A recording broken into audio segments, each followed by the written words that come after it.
Visakhapatnam steel plant లో జరిగిన ఘోర దుర్ఘటనపై తెలుగుదేశం కూటమి ప్రభుత్వం సీరియల్ దుష్ప్రచారానికి పూనుకున్నది.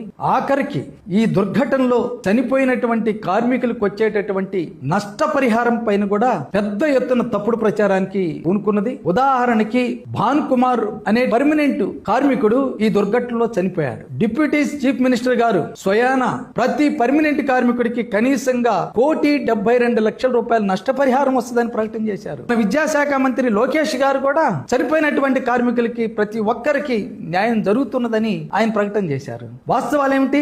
భాన్ కుమార్ కి వస్తున్నటువంటి నష్టపరిహారం ఎంత? కేవలం 44,50,000 మాత్రమే. వాళ్ళు జీతం నుంచి దాచుకునేటటువంటి పిఎఫ్ గాని, అలాగే గ్రాట్యుటీ సర్వీస్ గాని, లేదా వాళ్ళు దాచిపెట్టుకునేటటువంటి సెలవులు గాని, వాళ్ళ జీతం నుంచి పొదుపు రూపంలో ఉద్యోగం నుంచి రిటైర్ అయ్యేటప్పటికి వచ్చేటటువంటి సూపర్ యాన్యుయేషన్ బెనిఫిట్ సొమ్ము గాని, అలాగే స్టీల్ ప్లాంట్ లో 2 ప్రధానమైనటువంటి యాక్సిడెంట్ బీమా పాలసీలు ఉన్నాయి. ఆ పాలసీల ద్వారా ఇలా